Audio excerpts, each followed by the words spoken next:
우리가 주님 한 분만으로 늘 만족하듯이 또 우리가 주님 한 분만을 바라보고 살아가야 합니다. 왜냐하면 오늘 설교 제목처럼 우리는 주님을 닮아가는 자들이기 때문에 그렇습니다. 우리가 오늘 살펴볼 본문이 교회도 이제 교회가 어떻게 주님을 닮아갈 것인가에 대해서 우리에게 질문을 던져주는 내용들입니다. 그래서 여러분들 머릿속에 그런 생각들이 있을 거예요. 우리 동산교회는 이렇게 발전했으면 좋겠다. 이렇게 성장했으면 좋겠다. 그런 생각들이 다 있으실 겁니다. 그렇죠?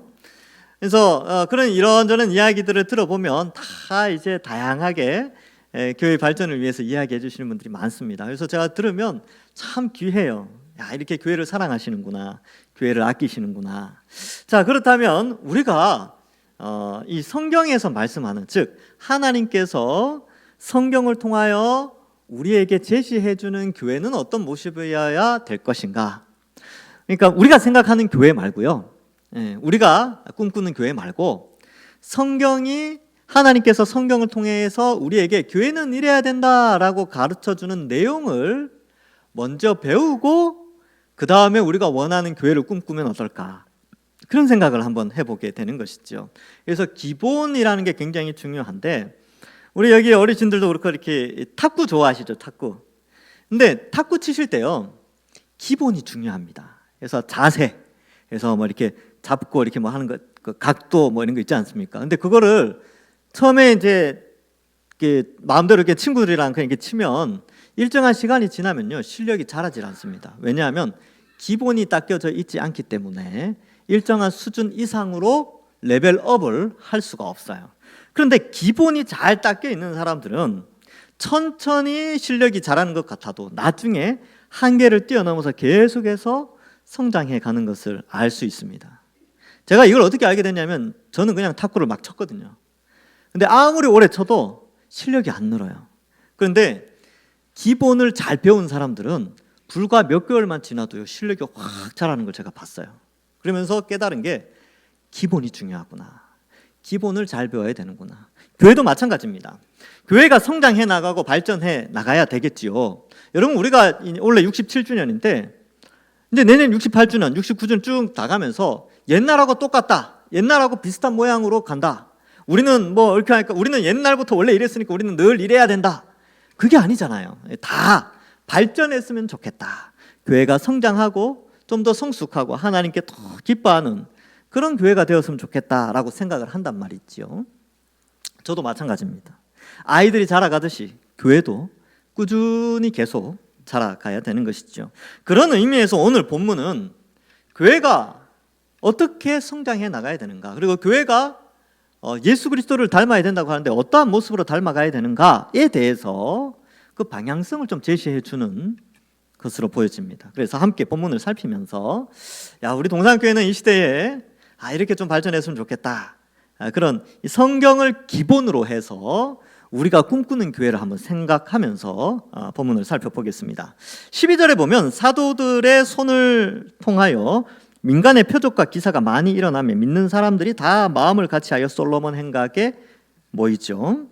12절에 보면 이 사도들의 손을 통해서 표적과 기사가 일어납니다. 이적 그리고 신비한 일들이 일어나게 되는데, 뒤에 내용을 보면 주로 치료하는, 병자를 고쳐주는 일들이 일어나게 됩니다. 그래서 이 병자를 고쳐주는 이유는 나오겠죠. 그러나 어쨌든 이러한 일들을 통해서 솔로몬 행각에 모였는데, 이 솔로몬 행각은 3장과 4장에 보면 많은 사람들을 수용할 수 있는 장소였습니다. 왜 그 많은 사람들이 그곳에 왔을까요? 사실은 기적을 보고 그런 것도 있겠지만 사도들이 전하는 예수 그리스도의 십자가 복음을 듣기 위하여서 그들이 오게 됩니다. 그래서 그러한 내용들은 뒤에 쭉 나와요. 그래서 많이 모였어요. 많이 모여서 있었고, 13절에 보면 그 나머지는 이렇게 되어 있는데, 솔로몬 행각에 모이지 않은 사람들, 그러니까 솔로몬 행각에 없는 사람들을 의미하죠. 다른 데 있는 사람들인데, 그 사람들은 그들과 사도들과 상종하는 사람이 없으나 백성이 칭송하더라 이렇게 기록하고 있습니다. 그래서 그 사도들이 전하는 복음과 그들이 전하는 기사와 표적들에 대해서 알고는 있지만 상종하지는 않는다 이렇게 표현하는데, 이 상종한다라는 단어가 이런 뜻이 있습니다. 단어 사전을 찾아보니까 감히 동참하지 못하는, 감히 밀접하게 그 단체에 동참하지 않고 이렇게 이제 해석이 되어지는 것이죠. 그래서 이게 왜냐하면 지금 여러분 앞에 분위기가 어땠냐 하면, 이 복음을 전하면 감옥에 갇혔어요. 위협을 당하고 이렇게 쫓겨났죠. 그런데 또 교회 안에서는 아나니아와 삽비라 같은 사람들이 있다가 주변에서 이렇게 예수를 안 믿는 사람들이 보니까 교회에서, 교회 예배 드리는 단체에서 시체가 나오는 거예요. 첫 번째 아나니아 시체가 나오고 한 몇 시간 있다가 삽비라 시체가 나오니까 이게 두려운 거죠. 야, 감히 여기에 접근할 수 있겠는가. 근데 우리는 알고 있죠. 하나님께서 교회를 정결케 하고 외부적인 핍박 가운데 보호하시고 내부적인 부패 가운데 보호하시는 수단으로 그렇게 핍박이 있지만 지키시고 내부의 부패가 있지만 성령께서 정결케 하시는 것을 우리는 알고 있습니다. 그러나 이러한 깊이 있는 것들에 대해서 알지 못하는 자들은 감히 이 공동체에 상종하기를 좀 두려워했습니다. 그러나 13절 끝에 보면 누구나 다 백성이 칭송하는 공동체였다라는 것을 알 수 있게 됩니다. 그렇다면 여기 나오는 표적과 기사에 대한 의미를 우리가 좀 살펴볼 필요가 있습니다. 그러면 여기 칭송의 이유가 왜 나왔겠습니까? 왜 칭송했을까요? 복음을 듣지도 않는 사람, 여기에 상종도 하지 않은 사람들이 왜 칭찬을 했겠습니까? 그 이유를 살펴보면 간단합니다. 왜요? 병자들 고쳐주니까. 연약한 자, 사회적 약자고 고칠 수 있게, 병을 고칠 수 있는 형편에 있는 사람들이 아닌, 그리고 고칠 수 없는 병들을 가지고 고통 가운데 있는 사람들에게 치료의 역할을 하여서 치료를 해주니까 많은 사람들이, 야, 그래도 교회는 새로 생긴 단체인데 거기는 사람들 고쳐주는 곳이다 라고 이제 인식을 하니까 칭송을 하는 것이죠. 그렇다면 여러분, 표적과 기사의 목적에 대해서 우리가 좀 생각해 봐야 됩니다. 표적과 기사를 통해서 사람들이 몰려들었단 말이죠. 근데 그 표적과 기사의 역할은 어땠냐 하면 사람들로부터 칭찬받는 일이었습니다. 그래서 사람들이 더 몰려들었죠. 오늘날에는 표적과 기사가 있습니까? 없죠. 사도들이 없으니까. 사도들이 없어요. 그리고 초대교회가 아니고 지금 성경이 완성되어 있고 이 계시가 완성되어졌기 때문에 더 이상의 기적보다 오히려 성경 자체의 말씀을 통하여 사람들이 믿음을 가지게 되고 하나님의 전능하심을 성경을 통해서 볼 수 있기 때문에 더 이상의 기적을, 그러니까 이 기적이라는 건 뭐냐면 어떤 사람을 통하여 치유의 어떤 능력이 나가는 것은 없어요. 대신에 하나님께서 사람들을 고쳐주기 위해서 의술과 약술을 발전시켜 주셨습니다. 이것은 일반적인 은혜죠. 하나님의 일반 은혜입니다. 믿는 자든 믿지 않는 자든 모든 사람들에게 오곡 백과를 주시고 공기를 주시고 물을 주신 것처럼 의술과 약술의 개발은 모든 인류에게 하나님이 보편적으로 허락하신 일반 은혜에 속하게 됩니다. 그러면 교회는 어떠한 방식으로 칭찬을 받을까? 이제는 뭐 치료하는 것도 아니고, 그죠? 물론 지금도 이 선교를 할 때 의료 선교 하시는 분들도 많죠, 그죠? 그런 의미로 복음을 전하는 것도 굉장히 중요합니다. 지금 우리나라 같은 경우는 어떻습니까? 그러면 교회는 우리가 와가지고 막 치료하고 그럴까요? 아니죠. 지금은 얼마든지 우리 주변에 병원들이 많이 있고 약국이 많이 있어요. 그럼 교회는 어떻게 칭찬을 받아야 될까요? 어떤 일로 칭찬을 받아야 될까요? 원리는 간단합니다. 교회가 대사회적으로 칭찬받을 일을 하면 되는 거예요. 어떤 일을 할 수 있을까요? 교회가 백성들의 칭송을 받을 수 있는 그 일로 말미암아 복음을 들을 기회를 제공할 수 있는 길이 무엇일까요? 요즘처럼 추워지는 날씨에는 여러분들이 드린 헌금의 일부를, 우리 이제 구청 같은 경우 구청에서 따뜻한 겨울나기 뭐 운동 뭐 이런 거 있어요. 그런데 우리 교회가 헌금을 하는 거예요. 헌금이 아니고 기부를 하는 거죠. 여러분들이 드린 헌금을 가지고 이렇게 기부를 합니다. 작년에도 아주 조금 했어요, 조금. 근데 저는 이게 좀 더 확대돼야 된다고 생각을 합니다. 교회가 구제하는 일을 통하여서 주변 사람들에게 칭찬을 받아야죠. 그래야 복음 들으러 올 거 아닙니까? 그러니까 여기 이 초대교회에는 질병을 고치는 일로 칭찬을 받았다면 오늘날 우리는 바로 그런 구제 사역과 교회가 세상 사람들로부터 칭찬받을 수 있는 일들을 해야 돼요. 요거도 먹을 일을 하면 안 됩니다. 교회 안 돼. 여러분 코로나 때 그래서 그런 경우가 많았죠. 저는 참 마음이 아팠습니다. 교회가 세상 사람들로부터 칭송을 받아야 되는데 비난을 받는, 또 이단들 때문에 막 더 오해를 받고 이런 것 때문에 참 마음이 아팠습니다. 우리 동산교회도 마찬가지예요. 이 지역 주변에 우리가 세워져 있지 않습니까? 이 지역 가운데 하나님이 이 지역 주변에 있는 사람들 구원하라고 여기 세워주셨는데, 그러면 어떻게 백성들의 칭송을 받으면서 복음을 전할 수 있을까? 이거를 우리가 생각을 해야 되는 것이지요. 그래서 함께 고민을 해보자는 겁니다. 그래서 백성이 칭송하더라 이렇게 되어져 있지요. 그래서 어떻게 됩니까? 14절에 결과가 믿고 주께로 나오는 자가 더 많으니 남녀의 큰 무리더라. 그래서 교회는 칭찬을 받아야 됩니다. 교회 안에 분열이 있어서도 안 되고, 교회가 막 다투고 그러면 전도가 안 돼요. 예. 교회가 이렇게 우리 동산교회처럼 이렇게 연합이 잘 되고, 예, 기도하고 그러면 되는 겁니다. 그래서 구제하고 사회적 약자들 돌볼 줄 알고 그러면 칭찬받고, 그러면 예, 하나님께서도 사람들 보내주시고 그들을 예수님 믿는 자들로, 예, 주께로 나오는 자가 많아지도록 하나님이 허락해 주신다는 것이죠. 중요한 것은 근데 이 공동체 안에 복음이 있어야 돼요. 예, 이거 없으면 많이 와도 의미가 없습니다. 그래서 여러분들 마음속에 우리 교회에 오면 영혼 구원받을 수 있다라는 확신이 있어야 돼요. 우리 목사님 설교 들으면 구원받는다, 우리 교회에 나와서 새가족 교육 받으면 구원받는다, 이 믿음이 없으면 전도할 수 없습니다. 이 믿음이 있어야 돼요. 그래서 이 하나님의 말씀이, 예수 그리스도의 십자가 복음이 그 교회 안에 있고, 그 교회는 사회적인 칭찬을 받으면서 그러한 칭찬을 배경으로 사람들이 오게 하여 복음을 듣고 제자의 수가 많아지도록 하는 것이 교회의 방향성이죠. 그런데 이 일을 사실 예수님이 하셨죠. 원래는 복음서를 읽어보면 예수님이 치유하고 기적을 베풀고 사람들 불러 모았잖아요. 그래서 뭐 하셨습니까? 하나님 나라의 복음, 천국 복음을 선포하셨습니다.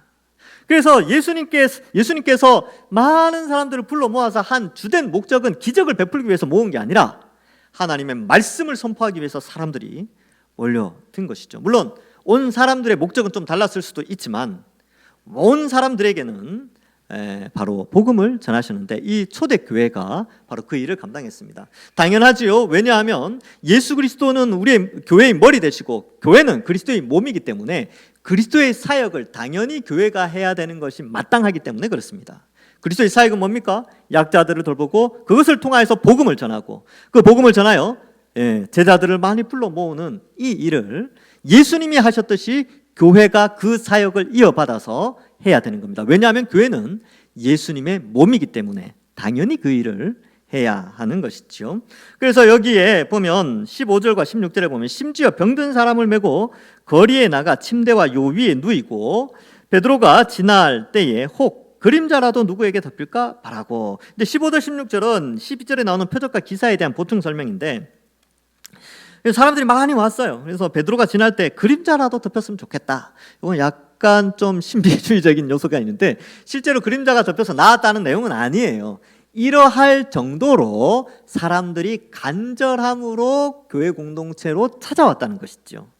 그래서 이렇게 오고요. 예루살렘 부근에 수많은 사람들도 모여 병든 사람과 더러운 귀신에게 괴로움 받는 사람을 데리고 와서 다 나음을 얻으니라. 이 사도들의 사역이 예수님의 사역과 똑같습니다. 예수님도 지역을 옮길 때마다 수많은 병자들을 고쳐주시고 귀신을 쫓아주시고 그리고 천국 복음을 선포하시고 그렇게 하셨지요. 우리 교회도 그렇게 하는 것입니다. 근데 여기서 우리가 좀 생각해 볼 것이 기사와 표적, 이것을 좀 생각해 볼 필요가 있어요. 오늘날에도 이것을 자꾸 추구하는 사람들이 있는데, 제가 아까도 말씀드렸다시피 2세기의 성경이 집대성되고 나서는 이러한 일들이 별로 일어나지 않습니다. 그리고 기적의 목적에 대해서 좀 생각을 해야 되는데, 이 기사와 표적을 나타낸 것은 교회가 예수님으로부터 그 사역을 위임을 받았다라는 증거로 나타난 것이죠. 초대교회에, 그래서 교회가 예수님의 사역을 연속해서 하는 데구나라는 걸 알려주기 위해서 한 거고요.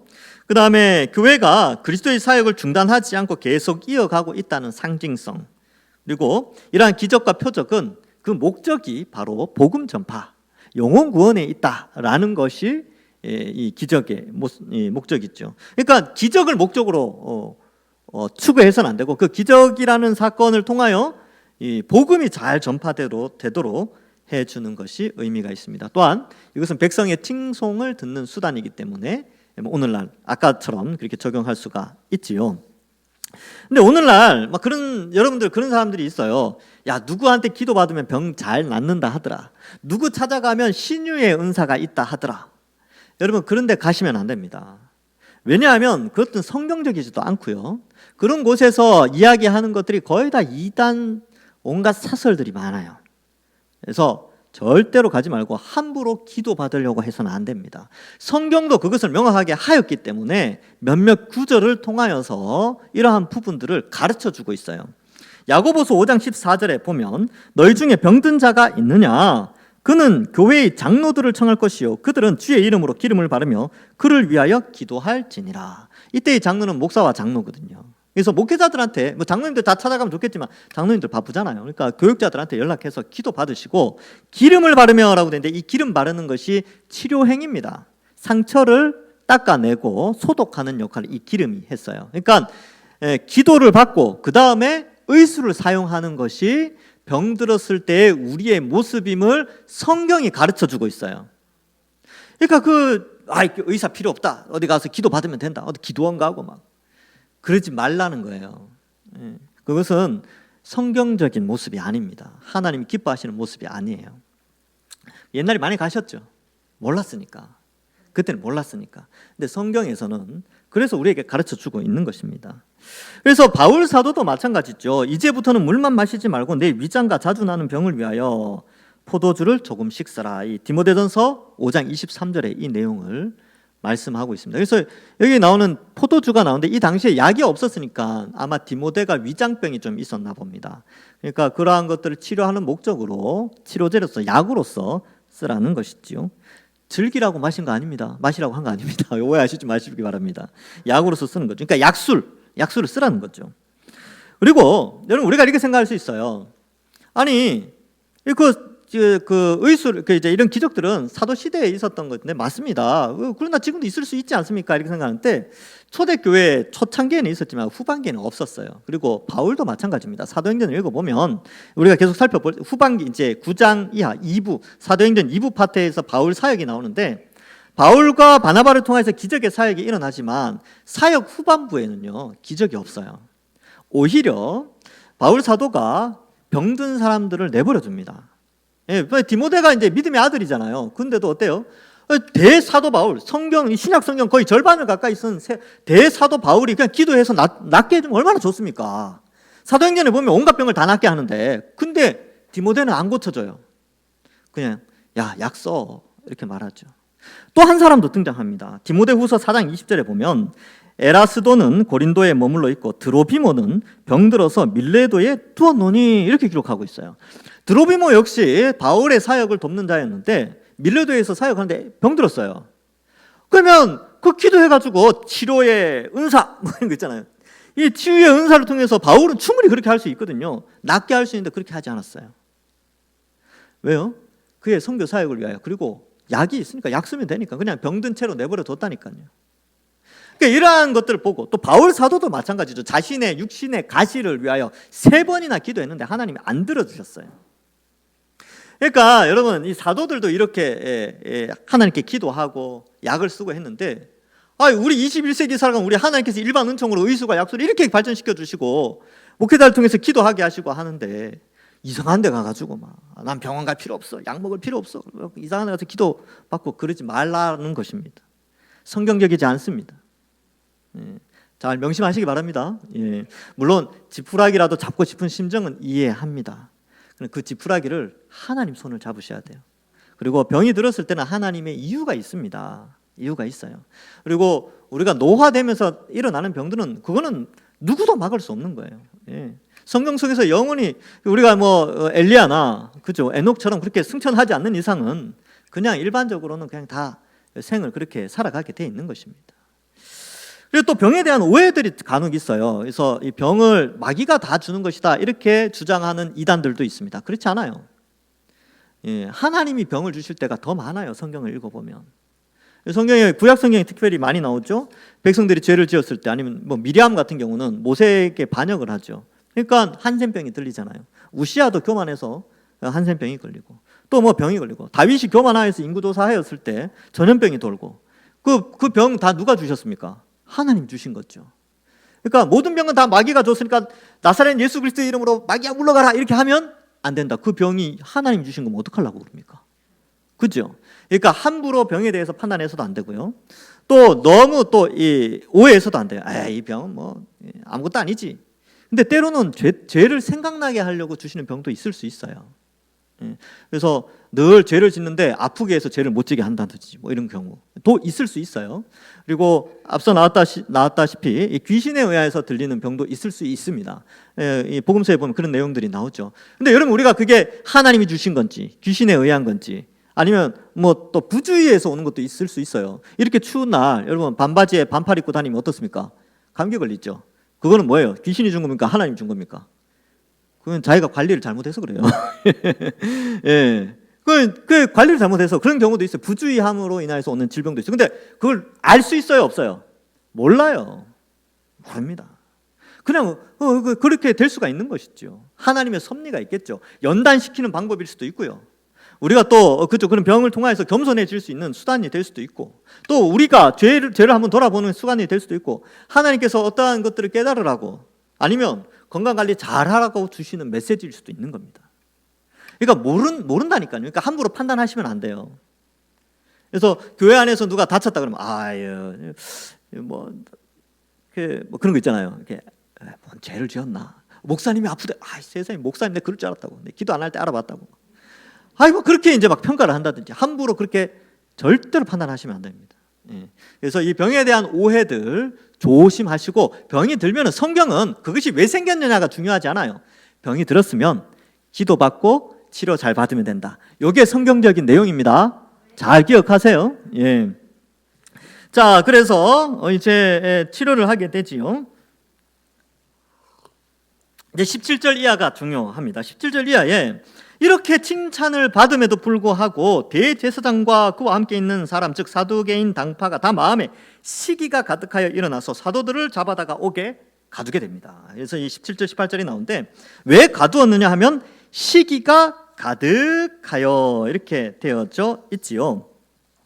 그래서 옥에 가두는 것인데, 이 시기라는 단어가 중요해요. 이 사도들이 옥에 갇히는 이유와 예수님이 십자가에 달리신 이유가 동일합니다. 뭐냐 하면 시기예요. 마태복음 27장 18절에 이제 예수님이 신문 받을 때 빌라도가 생각했죠. 이는 그가 그들의 시기로 예수를 넘겨준 줄 알미더라. 마가복음 15장 10절에도 이는 그가 대제사장들이 시기로 예수를 넘겨준 줄 알미러라. 여러분 당시 예루살렘 안의 종교 지도자는 대제사장과 그 산헤드린 공회의 사람들이에요. 서기관들, 장로들, 여기 바리새인들, 또 사두개인들, 이런 사람들이 영적 지도자로서 백성들에게 인정받고 있는 사람들이었는데, 그 인정의 분량이 교회로 옮겨간 거죠. 사도들에게 옮겨갔어요. 그러니까 그 몇천 명이 그쪽으로 영적인 리더십이 쏠리게 되니까 기존의 영적 리더십이 있다라고 생각했던 자들이 시기와 질투가 일어나는 것이죠. 그래서 어떻게 합니까? 안 되겠다. 감옥에 가두어야지. 얼마나 어리석습니까? 여러분 정치라는 게 이렇게 무서운 겁니다. 사람의 판단력, 대제사장, 서기관 이런 사람들은 말씀을 연구하는 사람들이거든요. 근데 이 말씀을 연구하는 사람들이 정치 욕심 때문에, 권력욕, 명예욕 때문에 하나님을 거스리고 이렇게 가두게 되는 것이죠. 정말 안타까운 일입니다. 근데 이 일이 이미 예수님께 있었고 지금 사도들에게 이어지고 있는 것입니다. 그러니까 이 교회가 이 일들로 인하여서 이제 고난을 당하게 됐지요. 19절에 보면 주의 사자가 밤에 옥문을 열고 끌어내어 이르되 가서 성전에서 서서 이 생명의 말씀을 다 백성에게 말하라. 근데 그때 이제 구해주죠. 저는 그렇게 생각했어요. 진짜 구해주시지. 진짜 꼭 감옥에 갇혀야 구해주시나. 근데 진짜 구해주면 말씀을 못 전한다니까요. 그 말씀을 전하면 이 상황이 벌어질 수밖에 없는 일이고. 그러니까 감옥에 갇혔을 때 어려움을 당했지만 하나님께서 피할 길을 열어주시는 것이죠. 주의 사자가 밤에 옥문을 열고 끌어내죠. 목적은 이 생명의 말씀을 다 백성에게 말하라. 풀어준 목적이 기적을 행하라고 풀어준 게 아니에요. 표적을 행하라고 한 게 아니고 생명의 말씀을 전하라고 풀어주게 됩니다. 그래서 저는 이렇게 생각했어요. 진짜 피곤할 때 이 사도들 하루 종일 말씀 가르치고 그저 병자 고치고 그러다가 잡혀갔단 말이죠. 그러면 감옥에 있다가 풀려났으면 어떻게 됩니까? 우리 같으면 아유, 이 감옥에 갇혀 있다가 풀려났으니까 이제 영양 보충도 하고 집에 가서 샤워도 한번 하고 옷도 좀 깨끗하게 갈아입고 좀 쉬었다가 하루나 이틀 지나서 이제 복음 전해야지 이렇게 생각할 수 있는데 천사가 뭐가 그렇게 급했는지요. 나가자마자 복음 전하래요. 그것도 새벽에, 꼭 또 새벽부터입니다. 예, 새벽에 나가서 복음 전하라고 해요. 근데 이 사도들이 또 순종을 하지요. 그래서 21절에 그들이 듣고 새벽에 성전에 들어가게 됩니다. 여러분, 우리의 새벽하고 이들의 새벽 문화는 다릅니다. 여러분 밤에 주무시고 아침에 보통 7, 8시에 일어나시죠. 물론 새벽 기도에 나오시는 분들 말고 보통은 7, 8시에 일어나게 됩니다. 근데 2000년 전의 문화는 그게 달랐어요. 유대의 문화. 근데 이러한 모습이 이제 좀 다른 나라에 가면 그런 모습을 찾을 수 있는데, 제가 예전에 2000년대 중반에 2005년, 6년 이때 이제 베트남에 가니까 그날 긴 여정 차 타고 오래 가야 된다고 새벽에 일어났어요. 5시, 5시 반 이때 일어나서 버스를 타고 가는데 사람들이 길거리 엄청 많은 거예요. 운동하러 나왔어. 해 뜨기 전에, 더워지기 전에 운동하러 나온 거죠. 그러니까 이 사람들은 이게 문화예요. 그게 하나의 그쪽 사람들의 6시에 해 뜨니까 해 뜨기 전에 사람들이 우르르 몰려 나와서 운동하고 있는 거죠. 그들의 일과는 그렇게 시작됩니다. 그러니까 해 뜨기 전부터 움직이는 거죠. 산헤드린 공회도 역시 해 뜨기 전부터 모여서 하는데, 우리는 이게 좀 되게 어색한 장면인데 이 당시에 이건 굉장히 자연스러운 거예요. 새벽부터 나와서 하는 거. 오늘날 사회는 다르죠. 오늘날은 전기가 있고 하니까 사람들이 밤늦게까지 활동을 하니까 이게 불가능한데, 옛날에는 그런 게 없었잖아요. 해 떨어지면 들어가서 밥 먹고 조금 있다가 자고 그랬으니까 이게 가능했지요. 어쨌든 새벽에 들어갔어요. 새벽에 성전에 들어가서 가르치죠. 그리고 이제 산헤드린 공회가 모여서 사도들을 잡아라 오라고 하니까 22절에 부하들이 가서 옥에서 사도들을 보지 못하고 돌아와서 이르죠. 옥문은 잠겼는데 사람이 없어요. 놀라운 일 아닙니까? 그렇죠?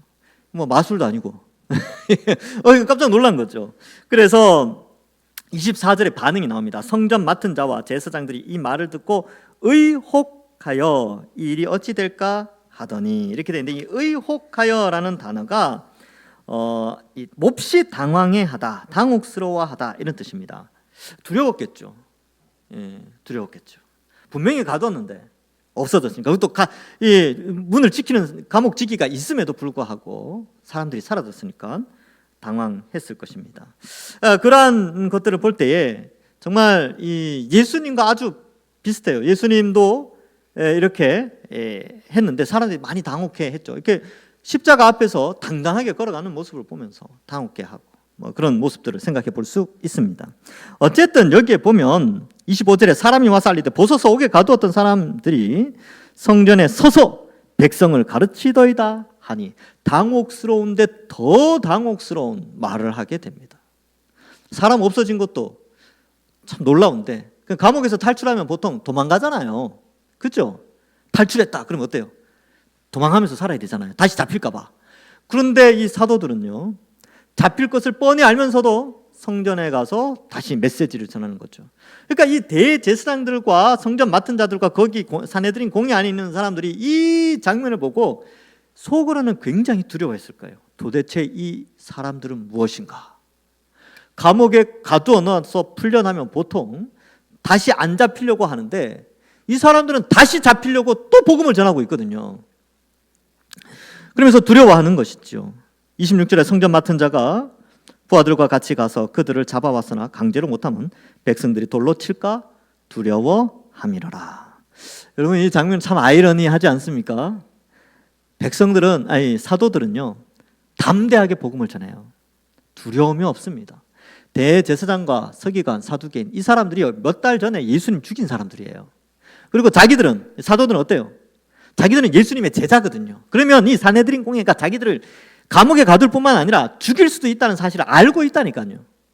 근데도 담대하게 그 성전에서 복음을 전하고 있는 것이죠. 성령 충만하여서. 그러면 잡아들이는 사람들은 어때야 됩니까? 잡아들이는 사람들은 이것들 죽어봐라 하면서 막 힘을 발휘하고 그래야 되는데, 잡아들이는 사람들이 두려워하고 있어요. 26절 끝에 어떻게 되어 있습니까? 잡아왔으나 강제로 못하면 백성들이 돌로 칠까 두려워함이라. 거꾸로 된 거 아닙니까? 원래 잡혀가는 사람이 두려워해야죠. 잡아가는 사람이 두려워하고 있어요. 경찰이나 이런 사람들이 막 잡아가면서 막 겁내하는 거죠. 이거 잡아가면 큰일 날 텐데 막 이러고 있는 거죠. 잡혀가는 사람은 뭐 우리야 복음 전하다가 잡혀가는데 주님 걸어가신 길인데 이 길 걸어가는 게 당연하지 하고 담대하게 가는. 여러분, 그래서 이러한 모습들은 십자가 앞에서 예수님의 당당하심, 십자가 앞에서 피하는 것이 아니라 온 세상 사람들의 구원을 위하여서 당당하게 그 고난의 길을 걸어가셨던 예수님의 모습과 이 제자들의 모습이 오버랩되면서 이 사도행전의 기록이 나타나게 되는 것이죠. 교회의 모습이 바로 이러한 모습입니다. 여러분, 우리는 어때야 됩니까? 우리도 마찬가지지요. 여러분들, 우리 개인이 한 사람 한 사람이 이 세상에 나갈 때는 복음 전할 때 어떠냐면, 시기뿐만 아니라 우리를 싫어하는 사람들이 우리를 핍박하거나 감옥에 가두지는 않지만 감옥에 가두는 것처럼 우리에게 불편함을 주고 우리를 조롱하고 수치와 또 우리를 무시하거나 우리를 싫어할 수도 있습니다. 근데 교회는 그래야 됩니다. 우리의 삶이 그래야 됩니다. 우리가 바로 예수 그리스도의 몸된 교회로서 복음을 전하는 일에 수치를 당하든 고난을 당하든 예수님 믿는 사람으로서 그 길을 걸어가야 된다는 것입니다. 근데 우리 너무 이것을 몰라요. 그리고 거부하고 있습니다. 싫다는 것이죠. 왜요? 감옥에 갇히기 싫으니까. 이게 이제 영적인 해석이죠. 이런 불편함이 싫으니까, 갇혀서 지내는 게 싫으니까, 자유롭고 싶으니까, 이 세상 속에서 자유롭게 활동하고 싶으니까 자신이 그리스도인임을 숨기며 살아가고 있다는 것입니다. 안타까운 일이죠. 그렇게 되면 어떻게 될까요? 그리스도의 몸된 교회로서의 사역, 그리스도의 몸된 교회로서의 정체성, 이 모든 것들이 사라지게 되는 것이죠. 그러나 기억하셔야 됩니다. 우리가 돈을 버는 것도 중요하고 사회활동하는 것도 중요하지요. 근데 왜 하나님이 우리에게 그 직장에 있게 하고 우리가 그러한 사업을 하게 하고 그런 사람들을 만나게 합니까? 우리가 그리스도인임을 나타내고 우리가 그리스도인으로서 십자가의 길을 걸어가고 예수님을 닮아서 살아가도록 하기 위하여 그런 환경들을 허락해 주신 겁니다. 그래서 우리는 교회가 어떠한 방향으로 나아가야 되는가를 생각해야 되는 것이죠. 그리고 내가 어떠한 삶의 계획들을 가지고 살아가야 되는가. 많은 사람들이 10년 후에 뭐 사고 10년 후에 어떻게 하고 20년 후에 뭘 하고 뭐 10년 후에 차를 바꾸고 20년 후에 집을 바꾸고 30년 후에 손주들 보고 뭐, 여러분, 그거는 세상 사람들 다 하는 비전이에요. 우리의 비전은요, 영혼 구원하는 일입니다. 내가 1년 후에 10년 후에 몇 명 구원 위하여 쓰임 받고, 내가 10년 동안에 뭐 5년 안에는 몇 명을 구원하기 위해서 기도하고, 또 10년 안에 몇 명 구원하고, 내가 5년 안에는 이런 교회 봉사 일을 하고, 또 10년 동안 이렇게 해서 내가 교회 이렇게 봉사하고, 이런 영적인 계획을 세워야 된다니까요. 그래야 교회가 방향성을 가지고 가게 되는 것이죠.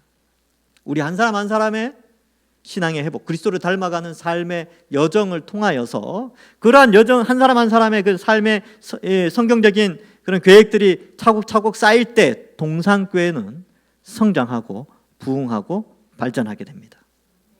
그래서 여러분, 참 쉽지 않은 내용이지요. 누가 불편한 거 누가 감내하려고 합니까?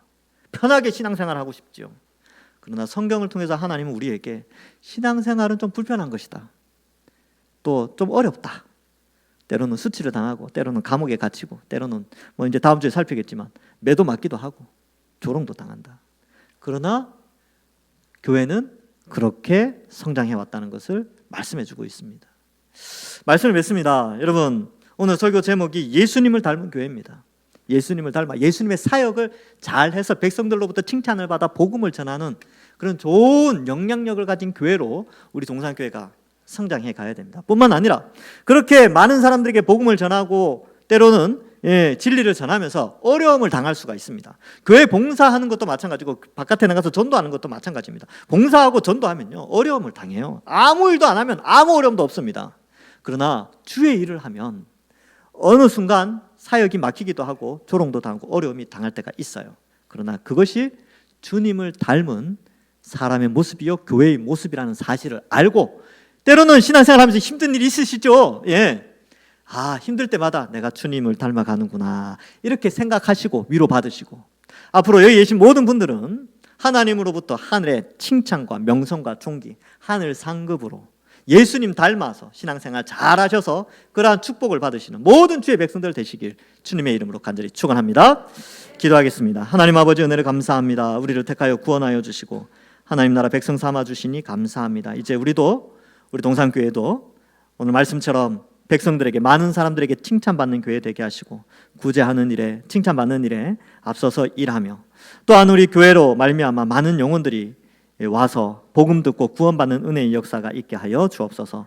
때로는 봉사하는 일에, 전도하는 일에 어렵고 힘들다 할지라도 낙심하지 않게 하시고 힘내어서 주님 나라 소망하고 주님께 받을 칭찬과 명성과 존귀의 상급을 생각하면서 꿋꿋이 이 믿음의 길 잘 걸어가서 다 예수님 닮은 우리 모든 주의 백성들 될 수 있도록 축복하여 주옵소서. 감사드리옵고 예수님의 이름으로 기도하옵나이다. 아멘.